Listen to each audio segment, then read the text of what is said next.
भारत माता शिव शक्ति अवतार शिव बाबा याद है। ओम पिताश्री ब्रह्मा बाबा की वाणी। आज है 25/8/2026। प्रातः क्लास। रिवाइज डेट है 20/8/2020। ओम नमः शिवाय। आज बाबा ने कहा, समझदार बच्चे। जी बाबा, बाप और प्रकृति साथ है तो हमें क्या हो सकता है। ये सोचना है स्वाभिमान, यह है प्रेम। परंतु हमें तो बाबा मिल गया, अब हमें कुछ हो ही नहीं सकता, ये सोचना भी अभिमान है। ओम नमः शिवाय। हाँ बच्चे, दशाएं का क्या महत्व है। जैसे स्टेज का क्या महत्व है, स्थिति का क्या महत्व है। एक स्थिति होती है सतु प्रधान, रजो प्रधान, तमो प्रधान। ऐसे दशाएं भी होती हैं। और सबसे बड़ी बात बतावें, ये आप बच्चों के लिए नहीं होता है। जो सृष्टि के ज्ञाता है, जो अपने आदि मध्य अंत के ज्ञाता है, उनके लिए दशाओं का महत्व नहीं होता है। पर फिर भी शरीर है, प्रकृति है, तत्व है, तो ध्यान रखो। इसमें आप बच्चों को ज्यादा फर्क नहीं पड़ेगा। ये कारण इसलिए है क्योंकि कब कब अपने बाबा की याद भूल जाते हैं, इसलिए ध्यान रखना अच्छी बात है। ध्यान रखो, सेहत का भी तो ध्यान रखते हैं ना। कोई कहे कि नहीं हमें कुछ नहीं हो सकता, हमारे साथ बाबा है ना, ये मूढ़मती वाले क्या कहेंगे। अपन अपने आप को प्रकृति से भी बड़ा समझ रहे हैं, तो प्रकृति भी अच्छे से छेड़छाड़ कर देगी, उंगली घुमा देगी पेट में। किसी ने कहा, पर बाबा जब वो ये सोचते हैं कि बाबा हमारे साथ है, तब तो कुछ नहीं होना चाहिए ना। बाबा ने कहा, देखो बच्चे, एक है सूक्ष्म रूप में अहंकार। इसमें क्या होता है, बोलते हैं हमें कुछ नहीं हो सकता क्योंकि हमारे साथ बाबा है, हमें कुछ नहीं हो सकता। आत्मा बोल रही है और देवाभिमान के कारण बोल रही है, और प्रकृति को ध्यान में रखते हुए नहीं बोल रही है। सबसे बड़ी उसकी मूर्खता कहाँ आ गई, क्योंकि उसने प्रकृति को ध्यान में नहीं रखा है। वो भूल गए हैं कि प्रकृति अपने से बड़ा है, अपन का भाई है, हमें कुछ नहीं हो सकता, हमारे साथ तो बाप है। अरे आपसे बड़ी प्रकृति है, आप चैलेंज किसको कर रहे हैं। विकारों को करें तो बाप आगे खड़ा रहेगा, और अपने ही बड़े भाई का डिसरिगार्ड करेंगे तो वे तो उंगली घुमा देगा ना पेट में, तो फिर क्या करेंगे। हाँ, यह है कि भाई बाबा, ये बहुत सुंदर प्रकृति का शरीर हमें मिला है, यह हमारा अंतिम जन्म है, और इस शरीर के द्वारा हमें बहुत सेवा करनी है, बाप को प्रत्यक्ष करना है, अपना पुरुषार्थ तीव्र बनाना है, जन्म जन्मांतर के पाप कर्मों को नष्ट करना है इस शरीर के द्वारा। शुक्रिया बाबा, आपने प्रकृति का बहुत सुंदर शरीर दिया। शुक्रिया प्रकृति आपका, हमारा इतना प्यार से ध्यान रखते हो। बाप साथ है, प्रकृति साथ है, तो हमें क्या हो सकता है। यह है स्वाभिमान, यह है प्रेम, इसको बोलते हैं। लेकिन हमें कुछ भी नहीं हो सकता, हमारे साथ बाप है, ये भी क्या कहेंगे, बाप तो है, रहेगा। पर ये बोल रहे हैं कि हमें कुछ नहीं हो सकता, इसकी गारंटी बाप ने थोड़ी ली है। वे कार्मिक खाता है, कभी भी आएगा। अपन को भी अंतिम समय में कितना खांसी होता था, इतने जोर से खांसी होती थी, बाजा इतना खराब था। बाबा को बोलते थे, अब उठा लो ना बाबा, अब हो गया है, ले चलो।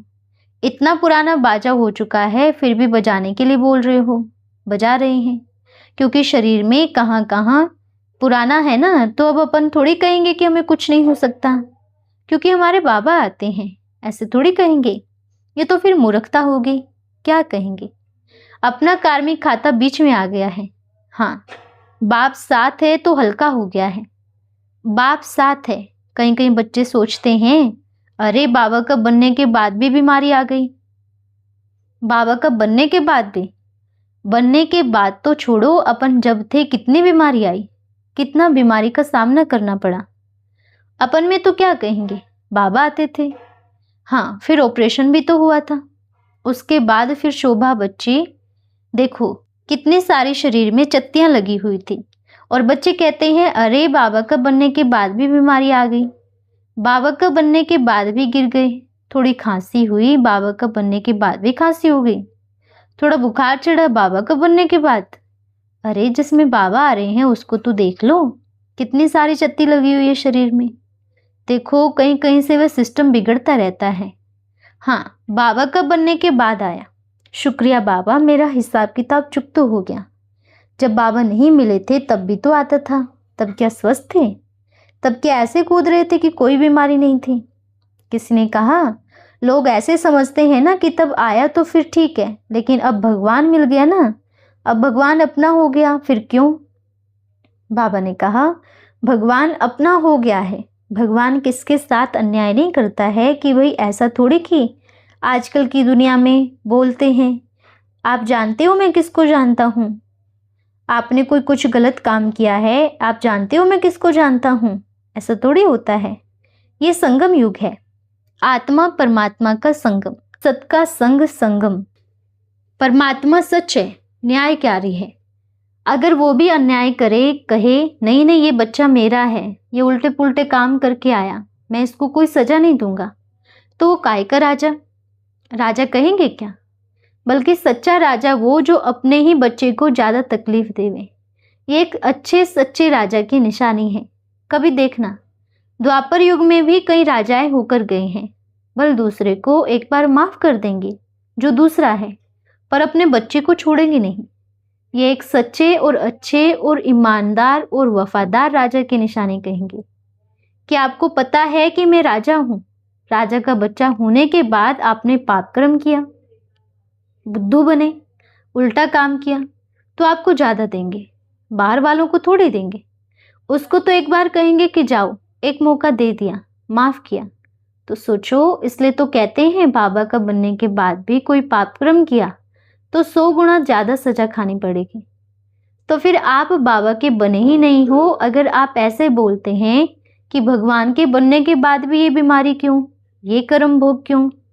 अगर कोई बच्चा ऐसे बोलता है तो आप सच्चे बाप के बच्चे नहीं हो, और आपने बाप को माना नहीं है, और आपको बाप पर निश्चय नहीं है कि मेरा बाप है। ये बाप लिख रहे हैं आज। अब बच्चे कोई कुछ भी समझे, क्योंकि क्या करता है बाप? बाप का बनने के बाद क्या हिसाब किताब नहीं आएगा? क्या एक आज की दुनिया में भी कोई कहीं का राजा हो या फिर कहीं का कोई भी हो, क्या उसके बच्चे को बीमारी नहीं आती? आती है ना। कोई गरीब का बच्चा है, उसके बच्चे को भी आती है। फिर ऐसा तो है नहीं कि बीमारी राजा को देख के आएगी या प्रजा को देख के आएगी। बीमारी है वो किसी के घर में भी जाएगी। वो तो कब भेदभाव नहीं करती कि राजा के बच्चे हैं, मुझे इसके घर में एंट्री नहीं करनी है, वही ज्यादा करेगी। तो फिर बाप क्या करेगा? ये कार्मिक खाता है। इस जन्म में सबका चुकतू होना है, सबको जाना है, इसलिए कुछ सोचना नहीं। हाँ देखो, कई बच्चे कहते हैं बाबा हर एक आत्मा तो निर्दोष है। अच्छा, बाप पूछते हैं अगर आत्मा निर्दोष है तो यहाँ क्यों है, परम धाम में क्यों नहीं है? यहाँ क्यों है? आप बताओ, निर्दोष शब्द किसके लिए है? जिनको बाप का ज्ञान नहीं है, जिनको बाप के बारे में पता भी नहीं है, बाप को जान के, बाप को पहचान के, बाप का बन के, और फिर उनको निर्दोष कहेंगे?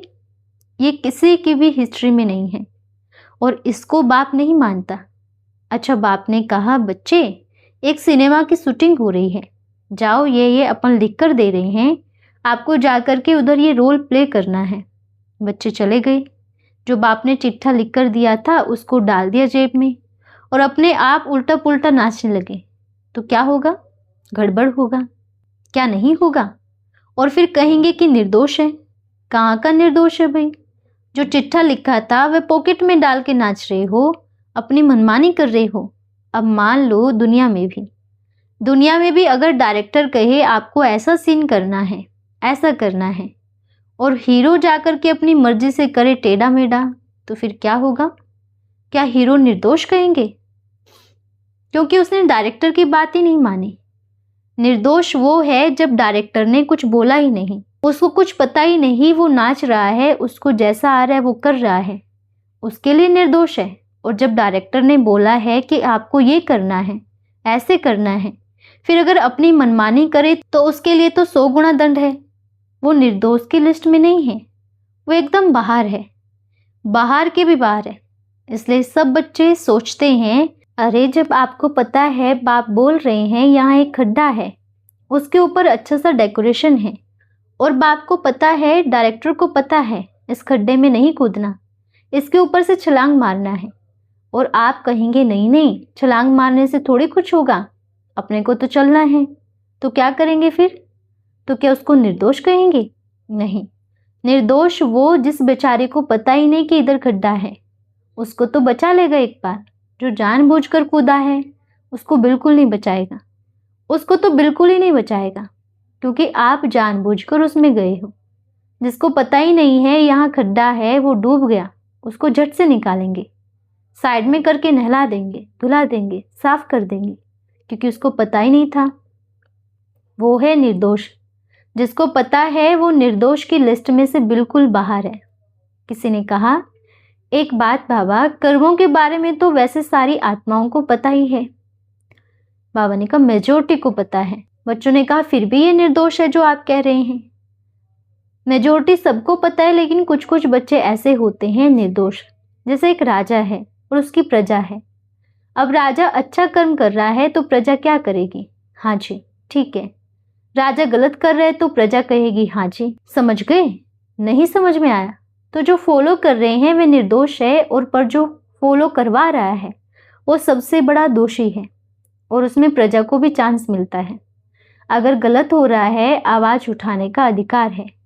जो आवाज ही नहीं उठाता और जो आवाज उठा करके किसी न किसी कारण राजाओं के हाथों से शरीर छोड़ देता है, उसका पद कहेंगे ऊंचा है। इसलिए भक्ति मार्ग में गायन होता है, किसी ने गलत के खिलाफ आवाज उठाया तो मारा गया। हाँ, मारा गया, पर क्या उसका अगला जन्म देखा है? आवाज उठाना भी युक्ति से, ऐसे नहीं कहीं भी भिड़ जाओ और बिना मतलब के मारे जाओ। हाँ, यह भी मूर्खता की निशानी है। आवाज उठाने का अर्थ होता है युक्ति युक्त, और बाबा ने ये बुद्धि, ऐसा नहीं है कि एक को दी है, सबको दिया है, पर यूज नहीं करते। बैठ करके एकांत में बैठते नहीं। इसलिए जो जो पहले राजा थे ना, एकांत में बैठ करके सोचते थे, चिंतन करते थे, एकाग्र होकर के पूरा ध्यान से अपनी आंखें बंद करके सोचते थे। उनकी बुद्धि में जो रील भरी हुई है 84 जन्मों की, वो रिपीट होती थी और बाप की शक्ति मिलती थी। उस अनुसार लड़ने की युक्तियां बनाते थे। इसलिए बच्चे क्या बन रहे हो? राजा। हाँ, समझ में आया क्या बन रहे हो? आप जिसको जो सिखाएंगे वो वही सीखेगा। अगर आपने गलत सिखाया तो दोषी आप हो, वो नहीं है, क्योंकि वो समर्पण होने के लिए आपके पास आ गया है। आप जहां बिठाओ, जो खिलाओ, सभी बच्चे आ गए हैं जिनको बाप के बारे में मालूम है। बाप आ रहे हैं, बाप का पाठ चल रहा है। उन सभी बच्चों को बाप बोल रहे हैं, आपके संपर्क में जो आया, अगर गलत सिखाया तो उसका दोषी वो नहीं होगा, उसका दोषी आप होंगे, क्योंकि आपको पता है कि सही क्या है, रोंग क्या है, राइट क्या है।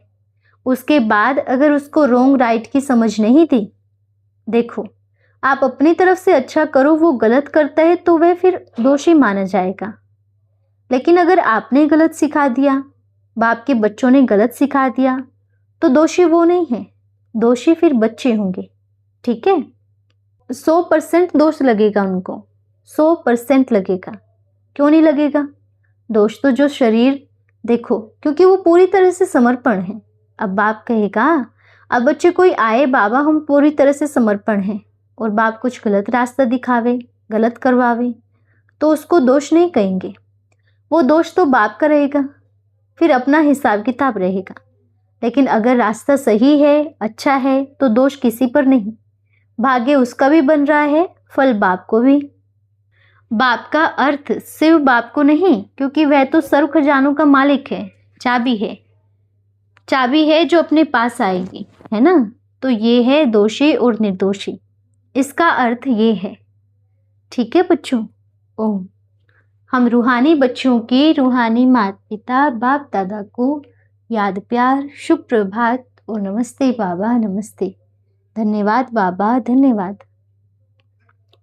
आज का वरदान है डबल हीरा भव। आप सदा बाप के स्मृति स्वरूप बच्चे हो। जैसे आप बाप को याद करते हो, वैसे बाप भी आपको याद करते हैं। बाप को आत्माएं याद करती हैं, और आप महान आत्माओं को स्वयं बाप याद करते हैं। आप बाप दादा के सिर के ताज के सच्चे हीरे हो। एक हीरा होता है चमकने वाला, दूसरा होता है सबसे मेन, श्रेष्ठ पार्ट बजाने वाला, हीरो हीरोइन। तो डबल हीरा हो गए ना। तो सदा इस नशे में रहो कि हम डबल हीरा हैं। अच्छा, ओम नमः शिवाय।